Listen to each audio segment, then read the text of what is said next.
Flagrante, barco de refugiados vira no Mediterrâneo e mais de 500 pessoas são jogadas ao mar. Exclusivo, construtora dá golpe e vende o mesmo imóvel para várias pessoas. Traficantes torturam e matam menores de morro de quadrilha rival. Em gravação, Renan Calheiros diz que é contra a lei de delação premiada. Passageiros trocam avião por ônibus no feriadão.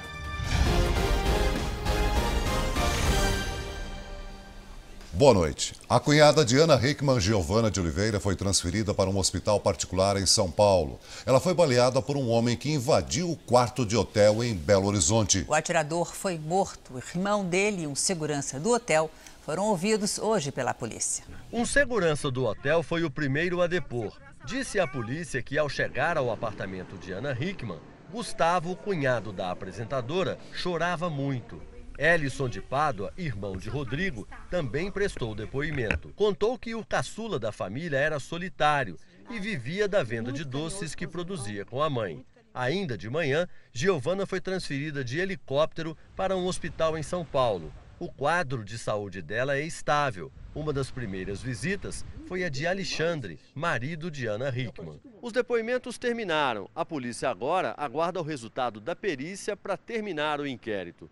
Hoje, o delegado responsável pelo caso informou que Rodrigo tinha mais 5 balas no bolso, mas que ainda não é possível saber quantos tiros foram dados no apartamento, nem se Giovana foi atingida por 1 ou 2 disparos. Segundo as investigações, Rodrigo soube pelas redes sociais o hotel onde a apresentadora estaria. Descobriu o andar de tanto observar a equipe, como mostraram as imagens do hotel. O delegado também falou sobre o comentário na internet de Elaine de Pádua, irmã de Rodrigo. Segundo ela, assassinado com crueldade e frieza, porque já estava imobilizado quando levou os tiros. Talvez o que está causando um pouco de confusão para as pessoas é que o tiro foi a parte posterior. Agora, me causaria estranheza se o tiro fosse na parte da frente, porque ele estava deitado no chão. 2 adolescentes foram torturados e mortos por traficantes de uma comunidade em Niterói, no Rio de Janeiro. Os jovens eram de um morro vizinho. Sob a mira de uma pistola, os garotos recebem ordens dos traficantes. Fala que é nós, menor. Fala que é nós. Fala, é o bonde do Catatal da Palmeira. Um dos adolescentes é Alexandro Guimarães Júnior, de 16 anos. O outro, Douglas de Souza, de 14. Os 2 foram torturados e mortos logo depois dessa gravação. As imagens foram feitas com o celular de uma das vítimas e publicadas em redes sociais pelos criminosos. Eu vi o vídeo dele, essa memória não sai da minha cabeça, porque tanta covardia que fizeram com meu irmão. Os garotos eram moradores do Morro do Estado, em Niterói. Segundo a polícia, trabalhavam como carroceiros e foram negociar a compra de um cavalo numa comunidade dominada por uma quadrilha rival. Isso teria sido considerado uma invasão de território e eles acabaram vítimas de uma emboscada. Os corpos foram encontrados em uma comunidade vizinha. A disputa por pontos de venda de drogas vem elevando o número de assassinatos no município. Foram 12 só em março, o triplo do registrado em outros meses. A polícia tenta agora identificar os traficantes envolvidos na morte dos adolescentes. O Disque Denúncia oferece recompensa a quem der informações que levem ao chefe da quadrilha. A família de Alexandro espera uma resposta das autoridades. Só eu sei a dor que eu estou sentindo. Que guerra é essa? Que mundo é esse? É lei, mas nem todo motorista respeita. Estamos falando sobre a restrição para o tráfego de caminhões em avenidas e vias expressas de São Paulo. Multa para quem não cumpre a lei tem sim, e elas só aumentam. Ainda nem amanheceu. A restrição aos caminhões mais pesados já vale desde as 5 da manhã. Mas muitos motoristas não obedecem à regra. São 2 horários em que a circulação é proibida nas marginais e também em outras grandes avenidas, das 5 às 9 da manhã e das 5 da tarde às 10 da noite. Há algumas exceções, como por exemplo, veículos que transportem alimentos perecíveis. Aqui na Marginal Tietê, uma das vias mais movimentadas da cidade, é fácil registrar flagrantes de desrespeito à lei. Vamos ver agora o que acontece lá embaixo em apenas 10 minutos. Em todas as faixas, motoristas passam. No total, foram 20 caminhões. Em média, uma infração a cada 30 segundos. A quantidade de multas vem aumentando. Em janeiro e fevereiro de 2015, foram um pouco mais de 23 mil. No mesmo período deste ano, o número mais do que dobrou, quase 57 mil multas. O valor é de R$ 85,13. Esse motorista diz que existem empresas que preferem pagar a multa. Ela fala, você pode vir. Se passar, se multar, eu pago, a firma cobre. Esse especialista diz que as empresas repassam o custo das autuações para os preços. Para ele, a restrição de horário para os caminhões não melhora o trânsito. O que os operadores logísticos fizeram foi o contrário. Vocês proíbem meu baú, eu compro 5 veículos menores, né, para circular com a mesma carga que antes circulava num caminhão, que vai ocupar mais espaço no viário e vai aumentar o congestionamento. Mas a Companhia de Engenharia de Tráfego, que não quis gravar a entrevista, disse em nota que a medida reduz o tráfego e o número de acidentes. E junto com outras ações, ajudou a diminuir o número de mortes no trânsito em mais de 20% no ano passado. Renan Calheiros é flagrado numa conversa com o ex-presidente da Transpetro, Sérgio Machado. A gravação faz parte do acordo de delação premiada com a Lava Jato. O áudio do presidente do Senado, Renan Calheiros, também gravado pelo PMDBista Sérgio Machado, foi divulgado hoje pelo jornal Folha de São Paulo. Nele, Renan defende que a lei da delação premiada seja modificada.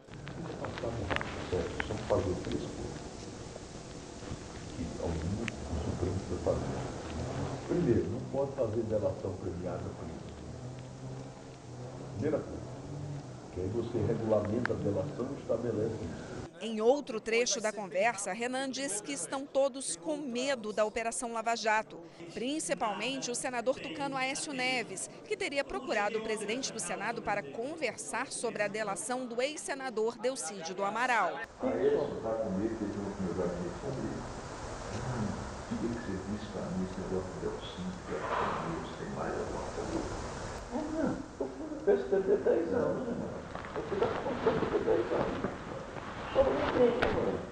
Em nota, o PSDB afirma que fica clara a tentativa deliberada e criminosa de Sérgio Machado de envolver o partido e o senador Aécio em suspeitas. Também em nota, o senador Renan Calheiros disse que os diálogos não revelam qualquer tentativa de interferir na Operação Lava Jato e que já defendeu publicamente a mudança da lei de delação premiada. Renan Calheiros é investigado em 7 inquéritos do STF e o Ministério Público Federal suspeita que ele teria recebido propina da Transpetro quando a empresa era presidida por Sérgio Machado. Senadores de vários partidos disseram que os áudios não desabonam o senador Renan Calheiros. Em relação ao Renan, acho que eu não vejo nenhuma gravidade. Comentar que tem que mudar esta ou aquela lei, eu acho que isso é próprio do parlamentar que está preocupado em solucionar os problemas do país. Sérgio Machado também tem conversas gravadas com o ex-senador José Sarney.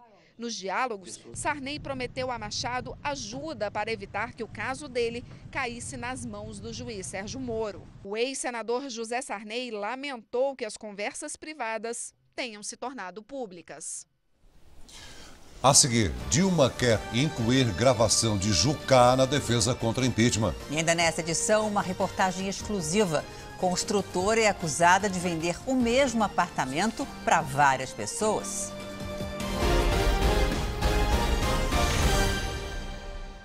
O PT quer parar o processo de impeachment da presidente Dilma até que seja feita uma análise das gravações que envolvem o senador Romero Jucá. O presidente da comissão garante que os trabalhos seguem o ritmo normal.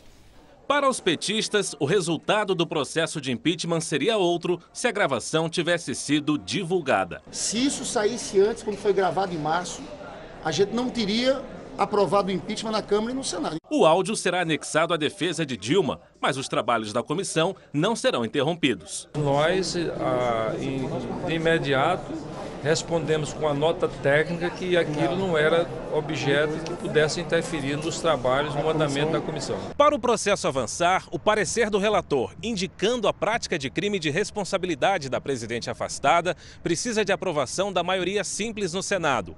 O cronograma dos trabalhos da comissão será votado já na próxima semana. Os 20 dias continuam correndo e terminam no dia 1º, e no dia 2 é o dia de fato de nós apresentarmos o parecer sobre as provas apresentadas e solicitadas, aquelas que consideramos a nosso juízo adequadas, outras que eventualmente podemos discordar, que serão discutidas e aprovadas pelo plenário.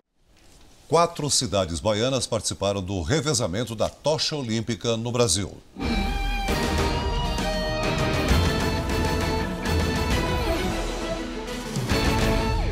A tocha olímpica começou o dia em Feira de Santana, no interior da Bahia. Em seguida, foi a vez da cidade de Riachão do Jacuípe recepcionar o principal símbolo dos Jogos Olímpicos. Capim Grosso e Senhor do Bonfim também receberam a chama olímpica. Record, emissora oficial dos Jogos Olímpicos Rio 2016. A seguir, polícia prende suspeitos de matar o bebê Juan, no Rio de Janeiro. E também, construtora não entrega centenas de apartamentos. Quem comprou está sem resposta.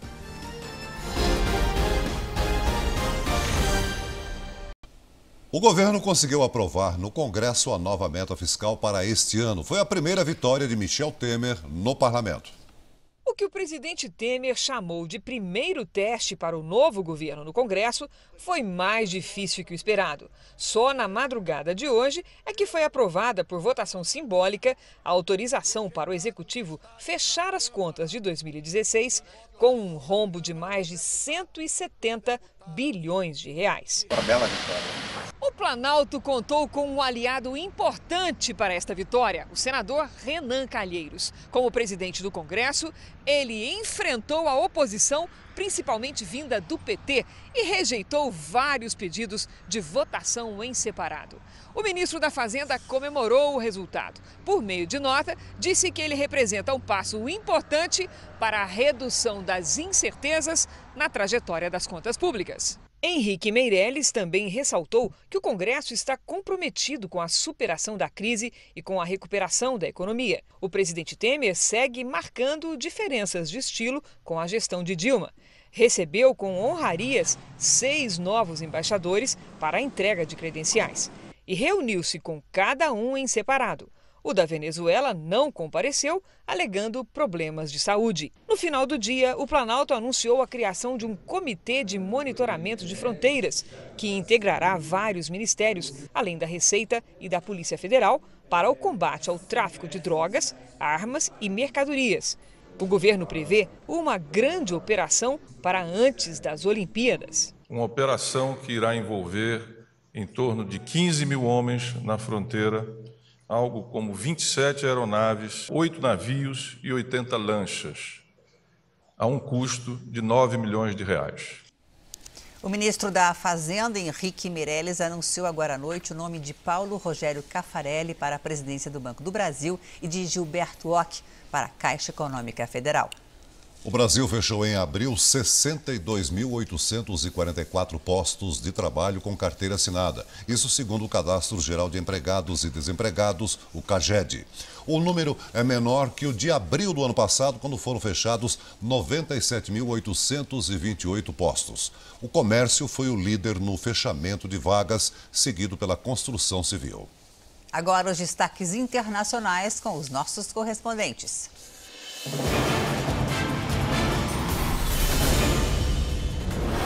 Alvo de constantes protestos, comício do pré-candidato republicano Donald Trump tem segurança reforçada na Califórnia. Ainda assim, uma pessoa conseguiu invadir o local. Na porta houve confrontos. A onda de protestos contra o magnata cresce nos estados com maior representatividade latina. Ontem, no Novo México, teve confusão dentro e fora do comício. Líderes mundiais se reúnem no Japão para o encontro do G7. Cíntia Godoy.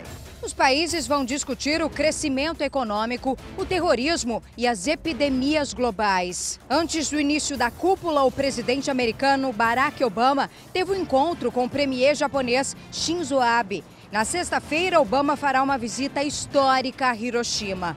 Mais de 500 imigrantes são resgatados na costa da Líbia. André Tal.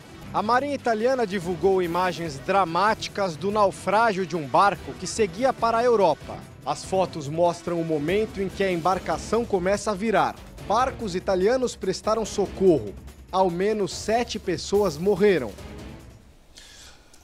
A polícia investiga a morte de um advogado que tentava impedir o despejo de famílias de um prédio em Santa Catarina. 5 policiais militares estão envolvidos no crime. As imagens gravadas por uma testemunha mostram o início da confusão. Este homem chegou acompanhado de 5 policiais militares à paisana.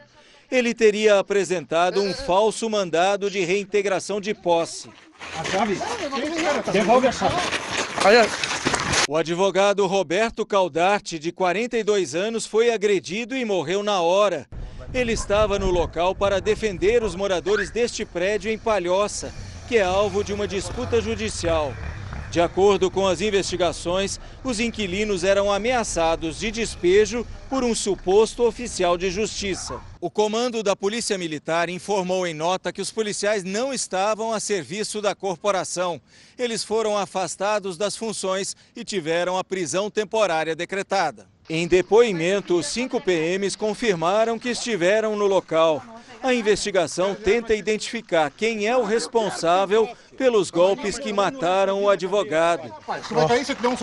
A OAB afirmou que o assassinato de um profissional no exercício da advocacia é um atentado contra o Estado. Isso, a nosso ver, é milícia. Isso, a nosso ver, eles não estavam trabalhando como segurança, estavam trabalhando como capangas. A polícia prendeu os suspeitos de matar o bebê Juan, de 1 ano, atingido por um tiro dentro do carro da família em São Gonçalo, na região metropolitana do Rio.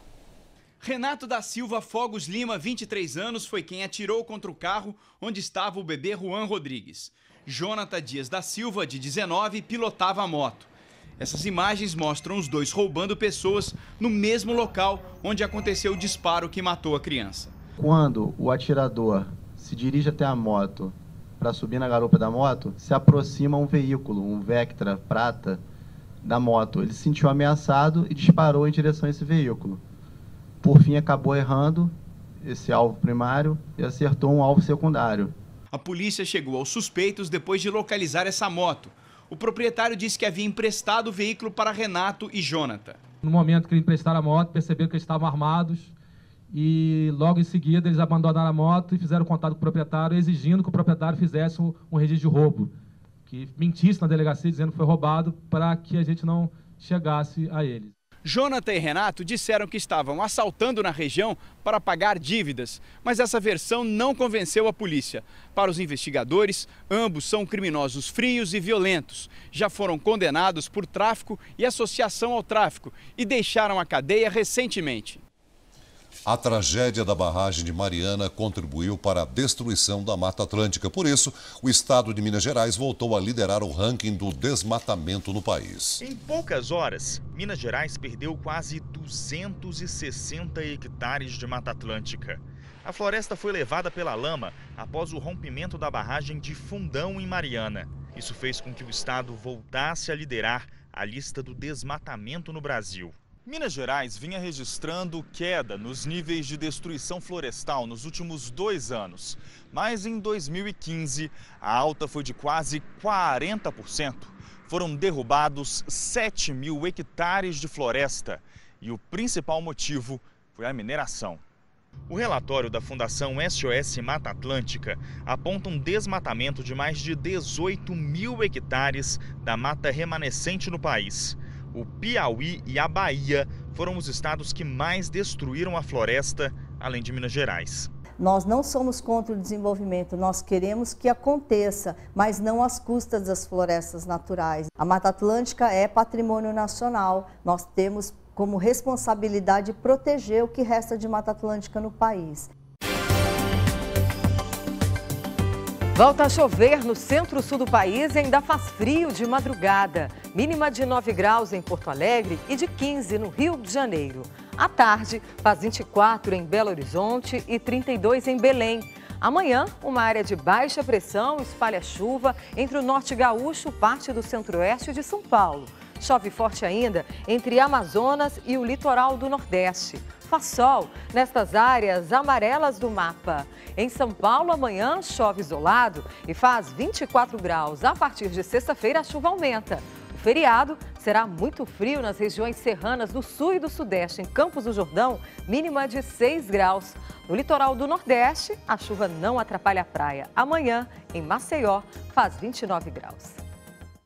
Viajar de ônibus foi a opção de muitos brasileiros nesse feriadão. O preço mais barato da passagem deixou as rodoviárias lotadas e os aeroportos mais vazios. Quem pensou que o aeroporto de Congonhas estaria lotado na véspera do feriadão se enganou. Geralmente pega mais gente, né? Não tem nem dúvida. Hoje está tranquilo, né? Tem sido assim neste ano. Segundo a Associação Brasileira de Empresas Aéreas, em abril, a venda de passagens para voos domésticos caiu 12% em relação ao mesmo período do ano passado.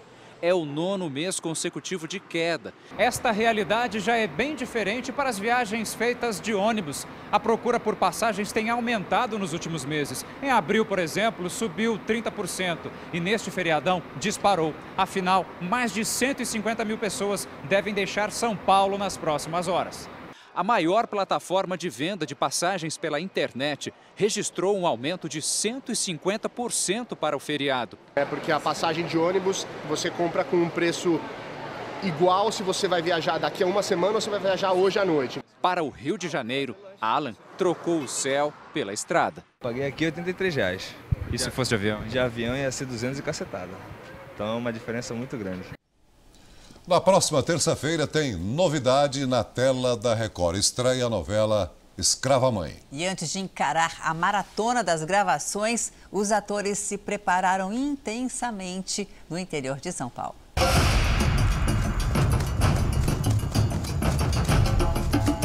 Nós viemos até o Polo Cinematográfico de Paulínia, no interior de São Paulo, onde os atores de Escrava Mãe começam aos poucos a se envolverem com a história. E a caracterização é uma das preparações mais aguardadas pelos artistas. Pedro não esconde a surpresa ao ver Gabriela vestida de Juliana. Meu trabalho não acontece se o figurino não ajudar, se a caracterização não ajudar. Essa parte é muito importante pra gente. E está sendo uma delícia, todos esses dias aqui estão maravilhosos. Os principais cenários começaram a ser montados há um ano. Perto dali, os atores ensaiavam as primeiras falas de Escrava Mãe. Vai embora daqui agora. Tudo bem, tudo bem. A gente passa o texto, a gente vai aprofundando as questões dos personagens, a gente vai afinando para poder chegar no set para gravar, todo mundo já preparado, pronto para fazer as cenas. Gravando. Mas meu pai... Chega, Tomás! Chega! Não adianta insistir. Mas antes de colocar a mão na massa de verdade, os artistas fizeram oficinas para se envolverem mais na trama. Filipa é a pessoa mais moderna dessa novela. Ela luta capoeira, joga maculelê com os escravos, na senzala, o que pra época era bem forte, bem pesado. Quem é voz me solta! Ela é filha do coronel. Fazendo aulas de capoeira, muito tempo sem fazer nada de esporte, de corpo, então é meio difícil, mas vai ser bem intenso e a gente vai estar se dedicando bastante e a coisa vai acontecer com certeza. Na próxima terça-feira, dia 31, estreia Escrava Mãe, às 7h30 da noite. Você não pode perder. Uma construtora é suspeita de aplicar um golpe milionário em centenas de pessoas que compraram apartamentos na planta. A investigação exclusiva revela que a empresa chegou a vender o mesmo apartamento para mais de um comprador. A estratégia foi usada em vários imóveis. Apartamentos e salas comerciais nos mais valorizados endereços de São Paulo. E um golpe milionário. Eles vendiam para 2, 3, 4 pessoas a mesma unidade. A lista de imóveis à venda é extensa. são 1.680 unidades em construção. E os futuros proprietários desesperados. Total indignação, é frustrante, é revoltante. No total, as obras consomem mais de 170 mil metros quadrados em áreas nobres da capital. São prédios inteiros na Vila Olímpia, Perdizes, Vila Madalena. Imóveis comprados e não entregues a centenas de pessoas, segundo este advogado. As vítimas, comerciantes de médio e grande porte, empresários, executivos, juízes e até desembargadores do Tribunal de Justiça. Eu penso que é o maior golpe imobiliário de São Paulo. Em torno de 300 pessoas lesadas que compraram em duplicidade o mesmo imóvel. E isso corresponde a mais de 100 milhões de reais, aproximadamente, talvez até um pouco mais. Nas mãos do empresário Eduardo Adid, a prova do golpe. A gente trabalha bastante para poder conquistar as coisas e um estelionatário vem e leva tudo assim e fica tudo por isso mesmo. Ele mostra o contrato de compra e venda de um imóvel neste prédio na Vila Leopoldina, zona oeste de São Paulo. Pelo documento assinado no dia 3 de julho de 2014, a construtora se compromete a entregar o apartamento 124 no 12º andar. Eduardo fez o pagamento à vista. Acontece que este mesmo imóvel foi comprado por outra vítima 8 dias depois. Pelo contrato, a construtora e incorporadora Atlântica também vendeu o apartamento 124 para Paulo Mortari. Tendo um contrato sendo assinado pela mesma pessoa, que é o dono da empresa, e pela mesma testemunha, quer dizer, não dá para negar que foi um erro. Só este advogado representa vítimas de 40 apartamentos vendidos para mais de uma pessoa. A construtora Atlântica ela chegou a vender a mesma unidade 2, 3, até 4 vezes, que se tem notícia. Basta verificar no site do Tribunal de Justiça e olhar os processos judiciais. No site do TJ são centenas de ações contra a construtora. José Emílio Sadi também entrou na justiça. Aqui ele segue para o fórum, na esperança de recuperar o prejuízo numa audiência de conciliação com a construtora. Mas ficou sem resposta. Acabou não tendo, eles acabaram não indo. Ninguém foi? Ninguém foi. Este é o contrato de compra de uma sala comercial que o Dr. Sadi adquiriu da construtora. O cirurgião dentista se planejou durante anos para deixar o aluguel aqui deste imóvel, que consome 30% do orçamento dele. O prejuízo do Dr. Sadi já ultrapassa os R$300 mil. Numa das reuniões eu implorei para o Dr. Jaime não me deixar na mão, para ou devolver meu dinheiro, ou ver outro apartamento, ver qualquer coisa para mim. E realmente depois disso eu nunca mais consegui encontrá-lo. Jaime Serebrenic é o dono da construtora, que assina todos os contratos duplicados. De acordo com as vítimas, ele participa ativamente das vendas. Na maioria dos imóveis, as obras estão paradas ou seguem em ritmo lento. Quantos funcionários aí, mais ou menos? 3? Só 3? Qual a previsão de ficar pronta? Nesse outro endereço, que fica numa rua badalada, na Vila Olímpia, nosso produtor registrou mais um prédio inacabado. Boa parte dos apartamentos foi vendida para mais de uma vítima e muitas vezes o pagamento foi à vista. O seu Mohamed foi lesado em 4 empreendimentos, um prejuízo de cerca de R$2 milhões. Ele pretendia usar a renda dos imóveis para complementar os ganhos durante a aposentadoria. Mohamed conseguiu na justiça uma decisão que proibia a construtora Atlântica de entregar para qualquer proprietário os imóveis que ele comprou.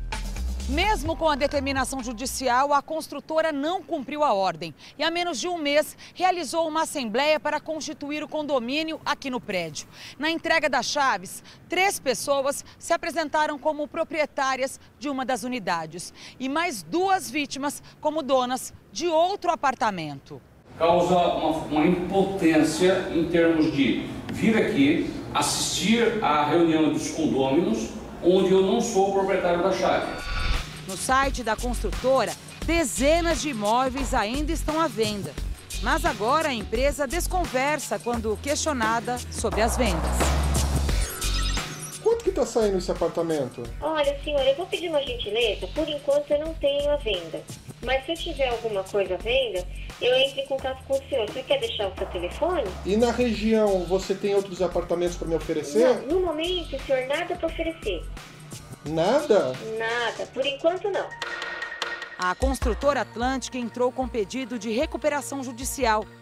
Mas o dono da empresa e seus herdeiros aparecem entre os brasileiros que mantêm contas em paraísos fiscais. A informação foi divulgada no chamado Panama Papers, investigação jornalística mundial sobre a Mossack Fonseca, empresa do Panamá que se dedica à abertura de offshores no exterior. E uma dessas empresas é a Anlab, que foi constituída em setembro de 2011 pela família Serebrenic. 5 membros dessa família são sócios dessa Anlab, dessa offshore. O que isso mostra para o senhor? Eu penso que o golpe foi premeditado. Nós procuramos a construtora Atlântica. Vai ser veiculada uma matéria com uma denúncia importante, então eu estou aqui para ouvir o outro lado da empresa. Mas nenhum representante da empresa quis comentar a denúncia. Era uma pessoa que estava no mercado há 45 anos. Não havia motivo para desconfiar. Tem que ter esperança, né? Tem que ter alguma coisa para reverter isso, né? Tem que acontecer alguma coisa para reverter isso.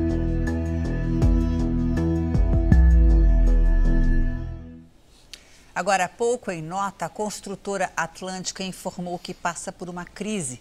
Disse ainda que tem se esforçado para honrar os compromissos e então quitar todos os débitos. O Jornal da Record de hoje termina aqui. Para rever as reportagens desta edição, acesse R7 Play. Fique agora com o Gugu, que foi à Ucrânia conhecer o apartamento de luxo do jogador Dentinho e Dani Souza. Boa noite a você e a gente se vê amanhã. Boa noite, até amanhã.